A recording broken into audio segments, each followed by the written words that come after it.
10 verdades extremadamente indomables, explosivamente incontenibles y apasionadamente creadoras de futuro. 10 verdades que tienen el potencial de cambiar al mundo. 10 verdades bíblicas que hemos estado estudiando en Maravillados por Dios de John Piper durante las últimas 10 semanas. Bueno, en realidad 9, porque hoy vamos a estar estudiando la 10ª, que se llama Tristes, pero siempre gozosos. Queridos hermanos, hermanas, lo que el mundo necesita de la iglesia es nuestro gozo en Jesús en medio del sufrimiento y del dolor. Y bueno, para hablar de este hermoso capítulo, tengo hoy a Will, como siempre, que nos ha acompañado, perseverado durante las últimas 10 semanas. Y para los que preguntaron, ¿qué pasó con el pastor? ¿Dónde está? Aquí tenemos al pastor Luis David, que nos ha estado apoyando, nos ha estado ayudando en facilitando este estudio. Y bueno, hoy lo tenemos aquí para cerrar con broche de oro. ¿Cómo estás, mi pastor? Muy bien, gracias a Dios. Y bueno, he estado trabajando en algunos otros proyectos y la verdad estoy súper agradecido con ustedes que han podido ayudarme y pues obviamente ayudar a toda la iglesia a seguir meditando en la palabra en todo este tiempo. Y de verdad que ha sido de mucho beneficio para otros proyectos que vamos a usar para la iglesia. Habíamos hablado de algunas publicaciones que vamos a tener y pues he estado también haciendo eso. Muy bien, qué bueno tenerte aquí. Will, ¿tú cómo estás? Pues bien, gracias a Dios, un poco triste porque ya se nos está acabando el libro. No, pero gozoso. Así es. Muy bien. Ya vi lo que hiciste. Tristes, pero siempre gozosos. Will, ¿qué te parece si empezamos ya leyendo el pasaje que tenemos para hoy? Sí, vamos a leer ahí en 2 Corintios 6, de 3 al 5. Dice versículo 3, no somos motivo de tropiezo para nadie, para que tampoco nadie hable mal de nuestro ministerio. Más bien, siempre damos muestras de que somos ministros de Dios, con mucha paciencia en las tribulaciones, en las necesidades, en las angustias, en los azotes, en las cárceles, en los tumultos, en los trabajos, en los desvelos, en los ayunos. Y luego leo yo en el versículo 8, recibiendo honra y deshonra, mala fama y buena fama. Se nos considera mentirosos, pero somos veraces. Desconocidos para unos, pero somos bien conocidos para otros.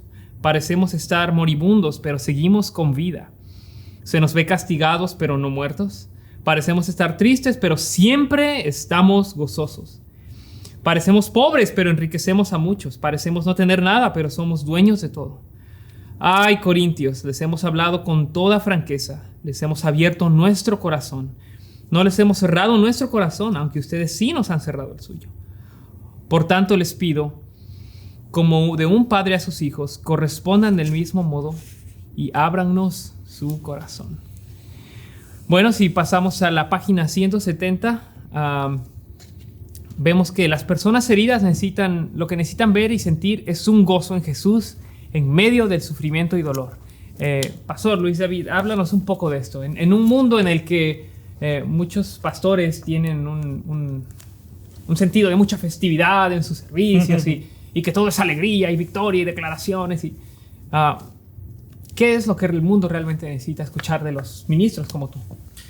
Bueno, necesitan escuchar la verdad de la palabra y la palabra de Dios, cuando uno la toma en serio y va a través de la Biblia tal como está escrita, sin estar saltando hacia los lugares favoritos personales, ¿no? De algunos predicadores o de algunos cristianos, sino que realmente ver todo el consejo de Dios. Vemos que hay momentos en el que el Señor nos lleva a tener gran celebración y mantener aún así una visión seria del mundo. Y hay momentos en el que Dios nos lleva a reflexionar callada y seriamente mientras mantenemos el gozo del Señor. Siempre mantener estos elementos continuos en las diferentes etapas de la vida. Yo quizá te puedo dar una historia de hace poco. Estuve visitando a una persona que había perdido a un familiar y estuvo... de verdad, fue una situación muy dura, de mucho duelo, de mucho dolor, tristeza. Y le regalamos este libro, ¿no? Y estaba viendo ella el contenido, ¿no? El índice, y llega a ese capítulo, el 10, y dice, wow, yo quiero leer este capítulo. Este capítulo yo lo necesito estudiar y leer. Tristes, pero siempre gozosos, ¿no? ¿Por qué? Porque el mismo título, que viene del versículo 10, creo que es el versículo 10, ¿verdad? El mismo título que viene de esa verdad bíblica te ayuda a saber que sí, puedes estar triste, puedes llorar, puedes lamentarte, y al mismo tiempo hay un gozo que viene del Señor que no te va a dejar entrar en desesperación o una tristeza que es parecida a la de tristeza del mundo, sin esperanza, ¿no? Sí, y creo que en nuestro, corrígeme si estoy mal, pero creo que en nuestro contexto hispano somos más susceptibles nosotros a esto, porque hay tanta enseñanza ya afuera que dice que no declares eso, no hables mal para nada, y que todo el tiempo hay que estar perfecto, ¿no? Pero sabemos que la vida tiene sus altas y sus bajas. Sí, te puedo decir otra historia de una conversación que tuve con una hermana que me estaba diciendo, ¿sabes qué? Yo había escuchado de otros pastores que un cristiano no puede estar triste.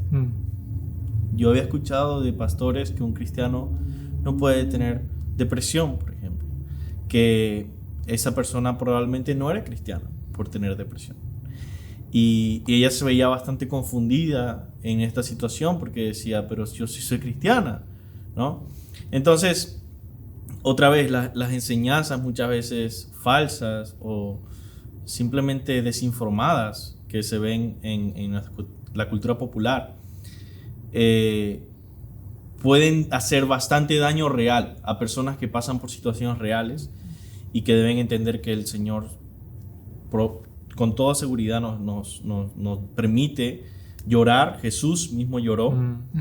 Sin embargo, nunca perder nuestra vista de Dios, ¿no? Y mantener ese gozo en Él.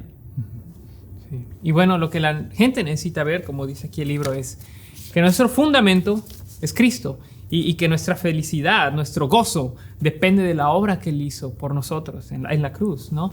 Independientemente de cómo van las cosas. Así que muy bien, como dijiste, Luis David, uno puede llorar, uno puede estar triste, y sin embargo siempre gozosos. ¿Y cómo es esto de siempre gozosos? ¿Sin problemas? No, ya vimos lo que dice Pablo, que azotes y persecuciones y todas estas cosas. Y bueno, lo que Piper está argumentando, vamos a la página 171, él está diciendo que Pablo lo que quiere hacer es quitar argumentos que la gente pueda tener en contra de él, eliminar obstáculos, ¿no? Y recomendar su ministerio. Y luego dice Piper, Will, dice, algunos podrían decir que es al revés, ¿no? Están diciendo, hey, Pablo, no, tú no estás quitando obstáculos a tu ministerio, más bien los estás poniendo, ¿no? ¿Quién se va a querer unir al cristianismo si hay tantas cosas malas que pasan dentro del cristianismo? Pero como vamos a ver, a partir de la página 172, acerca del sufrimiento, del carácter y de las paradojas, ¿no? Cosas que parecen ser de una manera, pero realmente son de otra manera. Contradicciones aparentemente, pero que no lo son. Así que vamos a ver la primera, que dice, Pablo describe los sufrimientos que padece por Cristo. Y esto no provoca rechazo en la gente en vez de atracción, tanta persecución. Y la que sigue dice, Pablo describe el carácter que intenta demostrar. No sé, Will, si nos quieres hablar un poco del carácter que nos quiere demostrar Pablo. Sí, podemos leer ahí los versículos de 2 Corintios 6 al 7. Dice, en la pureza, en el conocimiento, en la tolerancia, en la bondad, en el Espíritu Santo, en el amor sincero, en la palabra de verdad, en el poder de Dios, con las armas justas, tanto para el ataque como para la defensa. Es importante reconocer que Pablo no está hablando de sus circunstancias externas para recomendar su ministerio. Él está hablando de su carácter.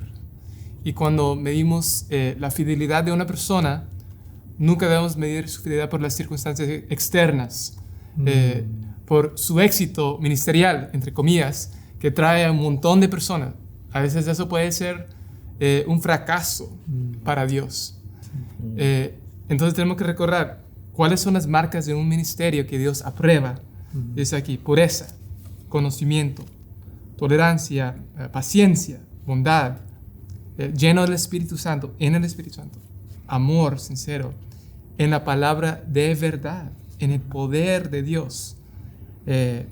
Todo esto son marcas de un ministerio aprobado por Dios, y un ministerio aprobado por Dios muchas veces va a tener persecución y oposición. Y Jesús, ¿verdad?, habla de esta misma paradoja en Mateo 5, versículo 11, donde habla de muchas paradojas, y una de ellas dice: bienaventurados sois cuando por mi causa os vituperen y os persigan y den toda clase de mal contra vosotros, mintiendo. Gozaos y alegraos, porque vuestro galardón es grande en los cielos, porque así persiguieron los profetas que fueron antes de vosotros. Desde Génesis hasta final de la Biblia, hasta Apocalipsis, vemos que la persecución es una realidad, y hay oposición a los ministros verdaderos que hablan de parte de Dios. Siempre va a haber oposición, y las circunstancias externas no determinan su fidelidad a Dios. Las circunstancias externas muchas veces revelan si van a seguir siendo fieles a Dios. Sí, mire, tengo de todo eso que dijiste, es muy real, no es como que nada más nosotros estamos diciéndolo. No, esto realmente pasa en ciertas iglesias, ¿no? Como que la prueba de la fidelidad es como cuánto te bendice Dios a los ojos del mundo. Esta es una frase que puso hace no mucho un pastor de la prosperidad en sus redes sociales, y dice: cuanto más doy, más Dios me vuelve a dar. Toda mi vida ha sido así. Me desprendo de lo que Dios me da y Él me vuelve a dar más. ¿Qué culpa tengo que Dios me bendiga tanto y que Él sea fiel a sus promesas? Y mucho del alarde que hace es que pues Dios me bendice por mi fidelidad y porque sembré cuando era joven, y ahora Dios me está bendiciendo, ¿no? Y no solo eso, sino que cuando lo critican por eso, dicen: no, es que esto hace atractivo y más gente va a venir, ¿no? Sí. Entonces vemos lo completamente opuesto que hace Pablo, que él está demostrando que a través de esas persecuciones él sigue fiel a Dios, y que la razón por la que él sigue a Dios no es por las bendiciones, sino por quién Dios es. No sé si tengas que agregar algo, Luis. Sí, definitivamente, ¿no? Me parece muy interesante que alguien así diga esto. Usualmente, no sé quién es, pero usualmente personas que dicen esto son personas que tienen millones de dólares, que tienen propiedades muy costosas. Y yo digo, si realmente creyera esas palabras, si realmente creyera que la realidad es así de sencilla, en el que hay una transacción tan directa, en el que yo doy, Dios me da el doble, Él vendería todas esas propiedades, todo su dinero lo daría a los pobres, y sabría que no importa porque voy a tener el doble. Y sabes que si se sigue multiplicando mi dinero, si doy 2 millones y me regresa 4 millones Dios, y todo lo empiezo a dar a los pobres y me regresa 8 millones y me regresa a los pobres y me da 16 millones, pues voy a resolver la pobreza mundial muy fácilmente, ¿no? Simplemente vamos a darlo todo a los pobres, y Dios, así de sencillo, Dios me va a multiplicar todo, ¿no? Pero creo que Él no ha hecho eso, ni lo va a hacer. Y es interesante porque muchas veces son excusas simplemente para decir, para sentirse bien con las cosas que tiene, ¿no? Me hizo recordar un amigo que yo tenía cuando estudié albañilería. Me recuerdo, estábamos trabajando juntos, estábamos armando algunas cosas, ¿no? Y algunos éramos cristianos, quizás de diferentes denominaciones, y uno de ellos estaba en una iglesia que enseñaba bastante de la prosperidad. Y recuerdo, era la persona más orgullosa y que más peleaba en el grupo, ¿no? Decíamos, viene otra vez y peleando, ¿no? Decía, ustedes saben que un cristiano es imposible que se enferme. Y nosotros así, ¿en serio tú crees que un cristiano jamás puede enfermarse? Sí. Y yo digo, bueno, ¿qué tal Pablo? Cuando habla del aguijón en la carne, ¿no? Y otras partes en las escrituras. Que no podía ver bien tampoco. No, un cristiano no puede enfermarse. Y digo, bueno. Y le decía a mis otros amigos, bueno, que éramos un grupo de compañeros cristianos, decían, bueno, simplemente vamos a esperar a que le dé alguna enfermedad para seguir con la conversación. No, tarde o temprano a uno le da una gripe o algo, ¿no? En el que podemos decir, oye, ¿cómo es que habías dicho la otra vez que un cristiano no puede enfermarse, ¿no? Entonces la realidad no es tan simple así como muchos predicadores dicen en cuanto a la salud o en cuanto a la prosperidad o en cuanto a la economía o en cuanto incluso a el cuidado de nuestra vida. Es decir, si un cristiano no puede enfermarse, entonces a un cristiano tampoco le pueden matar a un hijo. A un cristiano tampoco le pueden quemar una casa o robar. Simplemente no le va a pasar nada malo en la vida, ¿no? Sí. Y eso no es así. Sí, y nada más quisiera agregar que dentro del mundo de los predicadores de la prosperidad hay también extremos, ¿no? Este tipo es más sutil, es más como discreto. Hay unos muy extremos que dicen, no, el cristiano jamás se puede enfermar y eso, ¿no? Pero de todos modos hay ciertos tipos de evangelio de la prosperidad y todos entran ahí dentro de eso de que por la bendición, por sembrar, por haber hecho esto, es que Dios me bendice. Y aquí vemos algo completamente distinto, ¿no? Pablo está diciendo, hey, aunque me maten y aunque jamás coseche, como dicen, yo estoy aquí por el Señor. Y las paradojas que se mencionan ahí en el 174, ¿no? Nos ven como desconocidos, pero más bien somos conocidos. Ustedes nos ven como moribundos, pero seguimos con vida. Ustedes nos ven como castigados, pero no muertos. Tristes, pero siempre gozosos. Pobres, pero enriquecemos a muchos. Nos ven como que no tenemos nada, pero somos dueños de todo. Entonces, las paradojas del cristianismo, ¿no? A los ojos del mundo, sí, muchos cristianos, nuestros hermanos alrededor del mundo, están siendo perseguidos, pobres, asesinados. Pero delante de los ojos de Dios, ellos son ricos. Exacto. Yo creo que la mejor imagen que un cristiano puede tener en este mundo de cómo puede entender su propia vida en esta paradoja de oposición, persecución, confrontación, enfermedad, pobreza, es entender estas dos cosas, que nosotros somos hijos del Rey, somos ciudadanos del reino, somos ricos en Cristo, pero no estamos en su reino. Somos peregrinos en medio de un reino del enemigo, de un reino que lleva oposición hacia, y eso es lo que Jesús le llama el mundo, ¿no? Estamos en el mundo y Jesús dice, bueno, no los saco del mundo, sino que oro para que Dios los guarde del mal.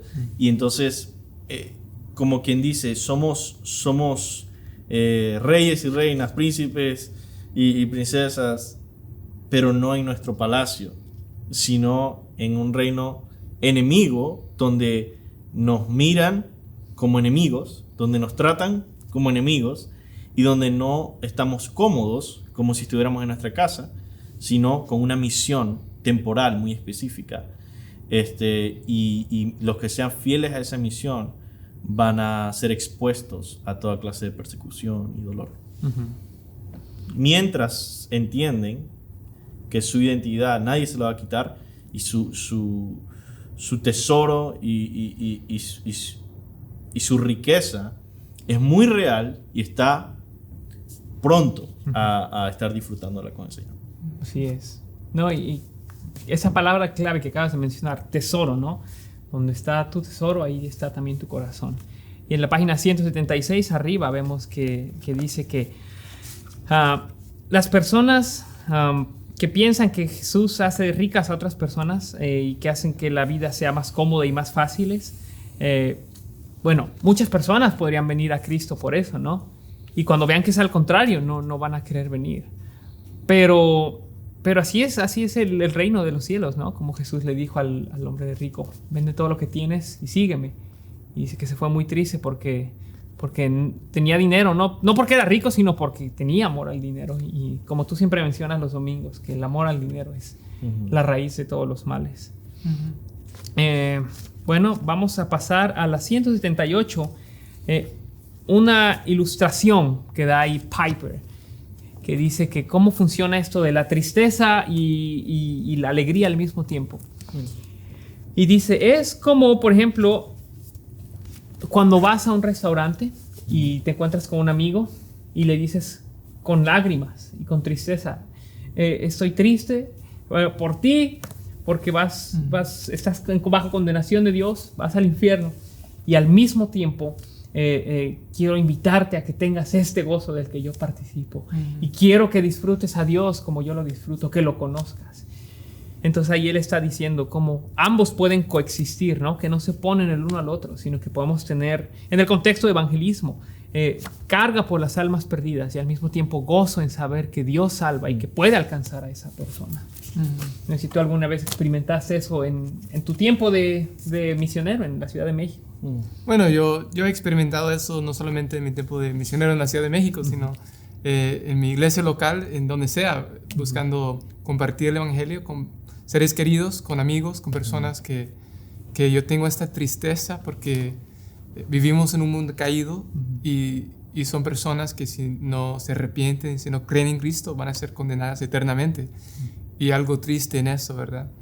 Y es una realidad, como decía el pastor, que vivimos en un tiempo en el cual somos peregrinos y tenemos que entender el tiempo en el cual vivimos. En el futuro, en la resurrección de los muertos, en cielos nuevos y tierra nueva, Apocalipsis dice que ya no va a haber más tristeza, ya no va a haber más lágrimas. Es una realidad futura, ¿verdad? Pero la realidad presente es que seguimos viviendo en un mundo caído. Cristo no ha consumado todas las cosas en su venida. Y por eso existe esta dinámica de tristeza constante por las condiciones del mundo caído. Y una de esas condiciones es la condenación eterna de algunas personas, a menos que se arrepientan y crean en Cristo. Y siempre estamos gozosos también porque sabemos que tenemos esta ciudadanía en los cielos y tenemos este reino eterno que vamos a heredar juntamente con Cristo. Lo que nos lleva muy fácilmente al siguiente tema, más acerca del gozo en medio del dolor, en la página 180. Will, si nos puedes leer ahí el versículo en la página 180. Que, hermanos, sí, esas persecuciones en este mundo se acabarán, no son para siempre.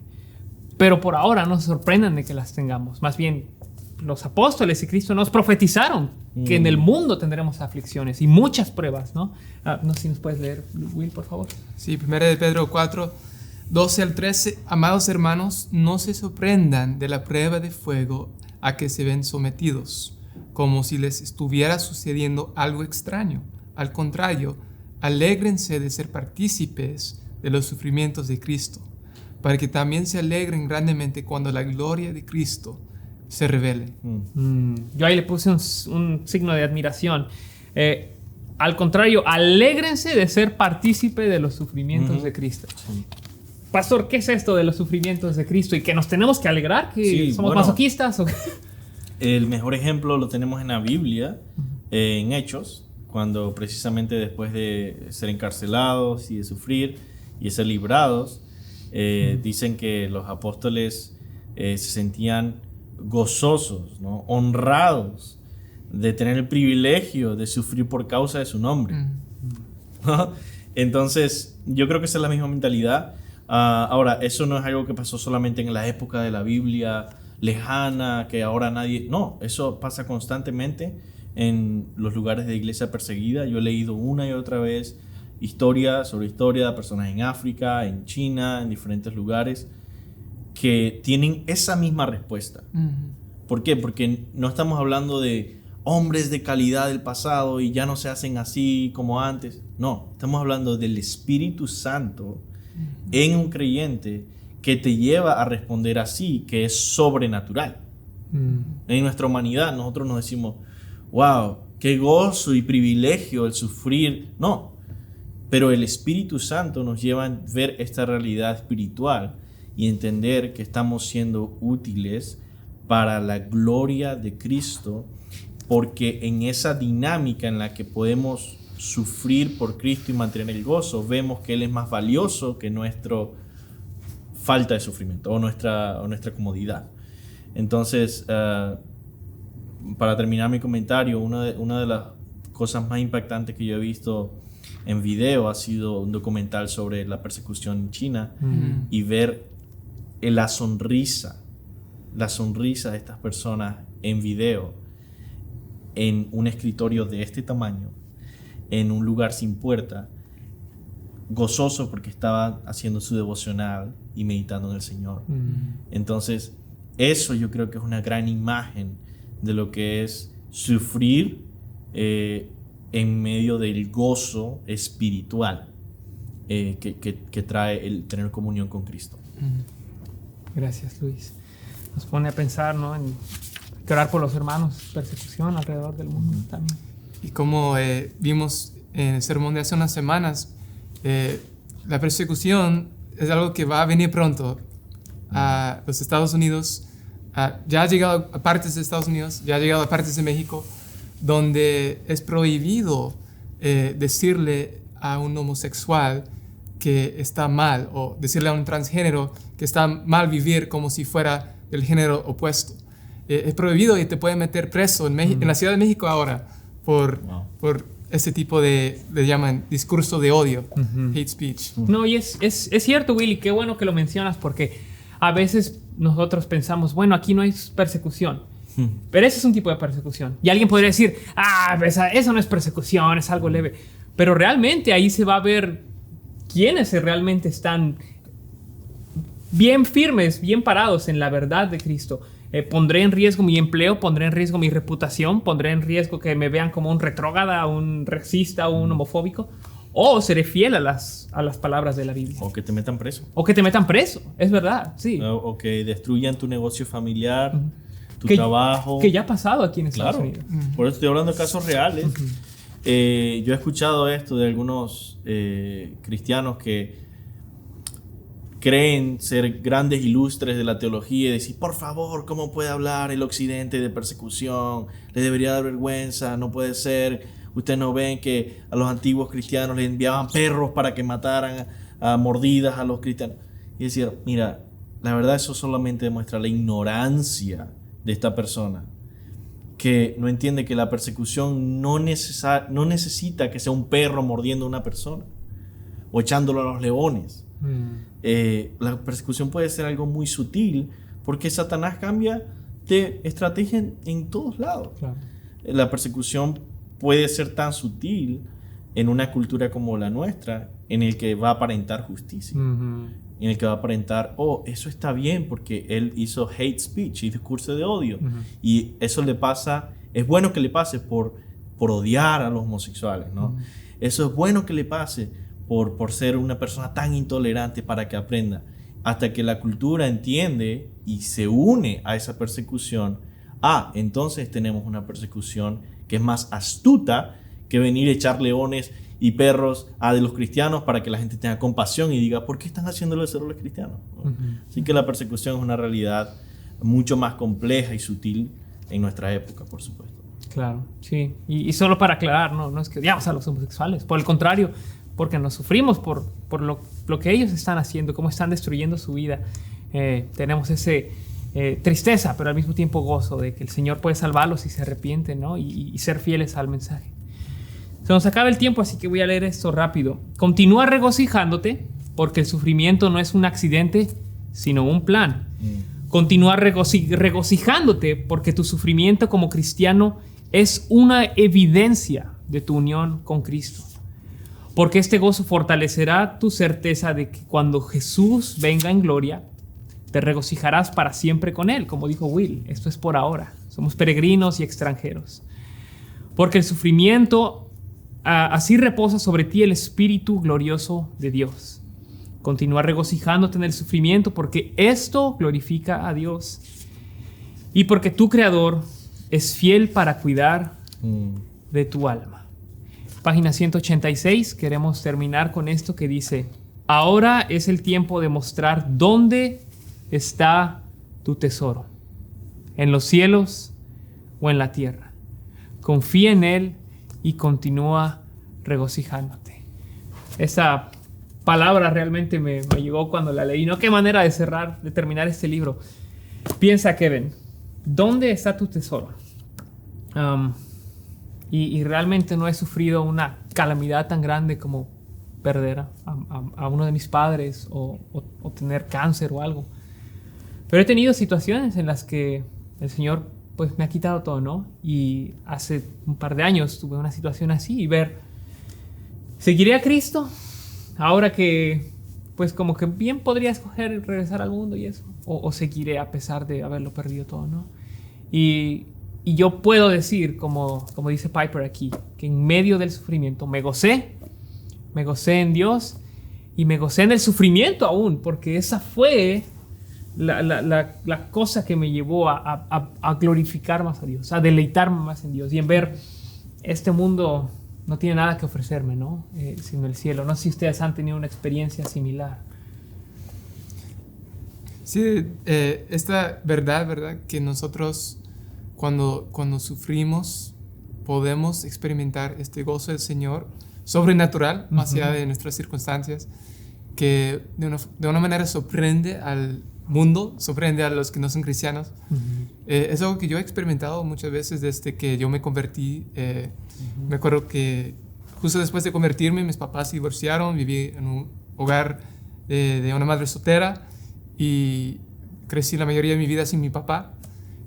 Y en medio de todo eso yo pude tener un gozo en el Señor, más allá de las circunstancias. Y desde esa primera lección, después de mi conversión como un cristiano bebé, yo he visto la mano del Señor en todo mi sufrimiento, llevándome a una comunión más profunda con Cristo, llevándome a conocer los padecimientos de Cristo y esperar en la resurrección de los muertos, así como Cristo resucitó, esperar ese día. Y nada, ha sido algo que Dios ha utilizado para santificarme mucho.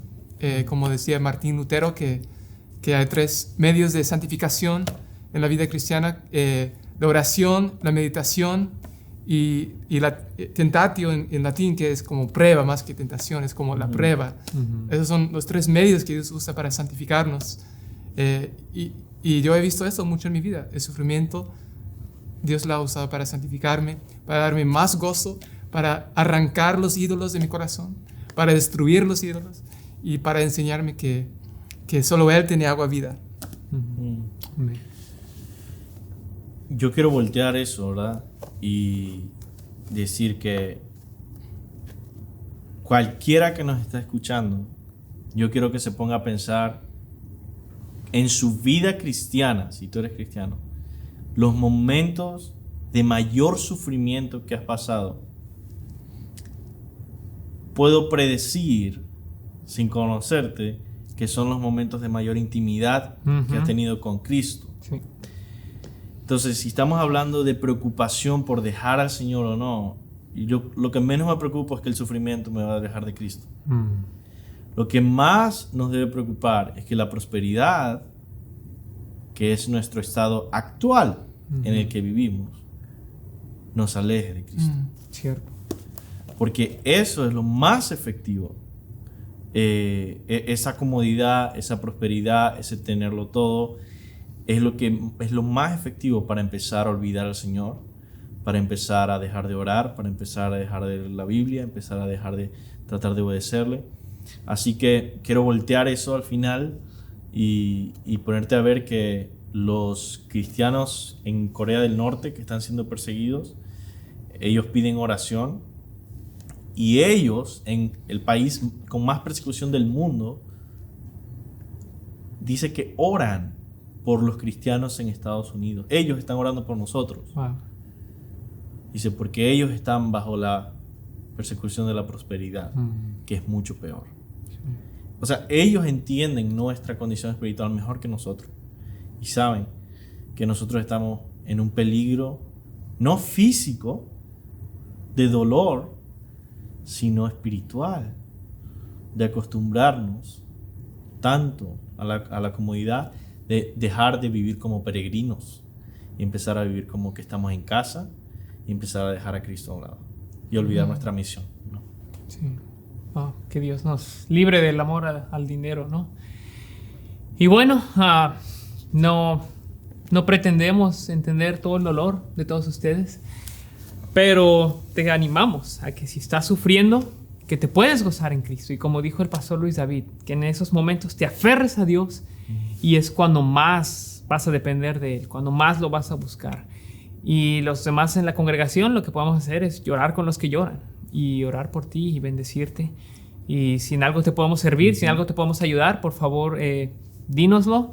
Si no tienes una iglesia aquí en Lugo, también puedes visitarnos y nos gustaría bendecirte, darte un libro para que leas ese capítulo, el 10º. Tristes, pero siempre gozosos.